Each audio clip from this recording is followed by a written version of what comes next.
Welcome to another Factory Friday. I'm Denny. Today we're going to talk about winterization and maintenance of your boat to protect your investment.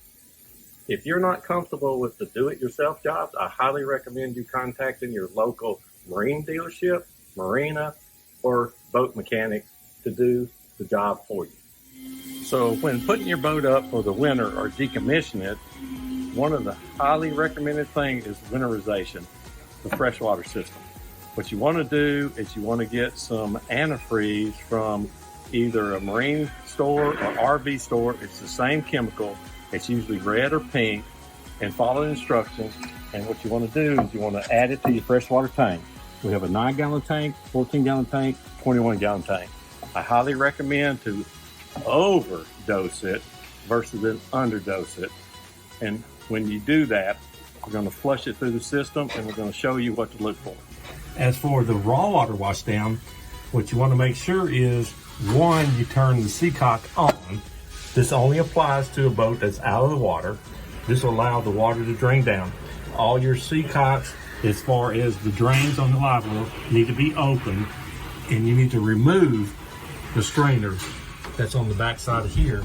If your boat is equipped with N4 fish boxes, what you want to do is add a little bit of water in each fish box and the proper amount of the antifreeze. I would recommend more than what the proper amount is, and then turn the pump out button for the fish boxes on till you see it pump out the pink chemical. Once the pink chemical is pumped out, you're totally winterized.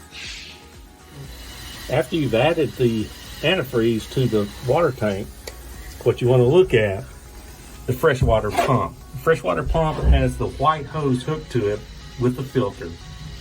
What you want to do is start cycling through your shower head in the back, your shower head if you have at the bow, and any other freshwater shower you have, head, leaning post, or whatever. Now, also, if it's equipped with the freshwater flushing head, you want to flush the head until each and every one of these outlets showing the pink/red chemical. That way you know that it is all cycled through and it's winterized. You need to remember when cleaning your boat, there's some hidden things that you really need to take care of, and it will create a longer life, especially for your fuel tank sending unit. That's one of the biggest things that has the failure rate high. What I like to do is I pop the front pie plate off and I spray fresh water toward the back. Also, I keep the nose of the boat high. Then once I spray off the top of the tank, I will come to the back and wipe off the sending unit. Most sending units do not have the coating that's here, but this is dissimilar metals with voltage running through it, and they corrode. So in older boats, what happens is it eats away and the sending unit for the fuel tank fails. This will cause it to last a lot longer by doing the cleansing. Be sure you dry it off after you rinse it. I leave the pie plates off at least overnight and then put them back on the next day. We all know that sunscreen in today's life is our life, especially as much boating as we do. And I highly recommend putting sunscreen on. But that being said, we all like to spray stuff, but it's easier. Please put the spray stuff on before you get on the boat, and put the liquid stuff or the cream stuff in the boat for reapplying. The reason I say this is the vinyl and upholstery will be deteriorated from sunscreen. Whether it's on your legs, your hands, your arms, whatever, it is going to be detrimental to the vinyl. It will dry rot the threads, it will discolor, and will dry rot the vinyl. But you still need to reapply. So make sure you carry some hand wipes, wipe your hands off after you reapply so you don't get on it. Carry some beach towels, put down. And also, that is also true for the steering wheel. Any rubber products that you put your hands around, it will deteriorate it and rot it. I know you want to keep your boat looking new forever. That's another good way to do it. But please use sunscreen. Also, another tidbit about sunscreen. If you're fishing and you have sunscreen on your hands, whether you use live bait or terminal tackle, if you use your hands that have the sunscreen on it, the fish can smell it and you get less bites. So if you want more bites, no sunscreen on your hands. Another good maintenance tip is you want to remove your prop every month or so and check for fishing line that may have got wrapped around, and it will embed it into the seal and can cause damage and get water in, oil out. I'll show you another trick of how to check for oil/water.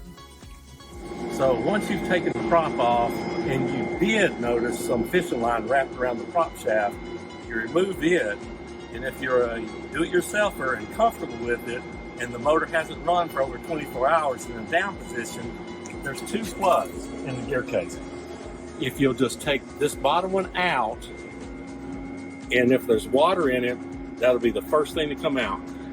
And if it's milky, milkshake color, it has water in it. Then you need to contact your mechanic. Once you've done that and you're putting the prop back on, before you put the prop on, you need to grease the prop shaft with a grease that is water resistant. So everything we've talked about today as far as winterizing and putting it up, decommissioning, you need to make sure the motor's down. And we're talking about out of the water, dry stack, on your trailer, whatever. And you need to get it as far down as you possibly can. All the outboards are drained down, so there's no need to add any antifreeze to the box because it's going to self-drain. Now, as far as putting it up for the winter as fuel system, you want to put some kind of stabilizer in the fuel. And I highly recommend look at your fuel gauge. If it says 100 gallon, fudge it a little bit, say 120, add that. And then what you want to do is put gear muffs on it, or if you're in the water, you start it up and let it run. Now, there's approximately a gallon to a gallon and a quarter in the line from the pickup tube, filter, fuel line, all the way to the engine. So watch your fuel flow to make sure you get past that gallon, gallon and a half, so you know that the stabilizer is in your engine. This will stabilize the fuel, which will keep from rusting, corroding, or clogging up. Now, if you have a two-stroke outboard, what you need to do, same thing, but you need to fog the engine because everything runs through the inner block and goes through. Now, if you're uncomfortable with that, you can look at the owner's manual and see how to fog it, or you need to get your local marine dealership to do that. Another thing that needs to be maintained, which is overlooked a lot, is your battery. Periodically, what you need to do is make sure the surface of the battery is totally clean of debris, dirt, dust, grime. Because what can happen is with moisture coming across this dirt and grime will create a medium coming across and cause a draw of voltage, which is going to do 2 things. One, drain your battery and overwork your battery charger. So every so often, make sure you clean the battery. Now, if you store your boat out of the water, there's no need to keep your battery hooked up. So disconnect the negatives. Tie wrap them together so you know where they go. And if you still want to use your battery charger through your shore power, then put the negative back on for the battery charger. But make sure this whole surface is clean. Another thing is this is a wet cell battery. I know there's other batteries, there's gel cells and so on and so forth, but also you need to make sure that the level of fluid is up to where it's supposed to be. There's a little gauge on the inside there. Use distilled water or battery acid. But anytime you do any maintenance to the battery, you need to wear safety goggles. Thanks again for watching another one of Factory Fridays here at Sailfish Boat. And as always, boat safety.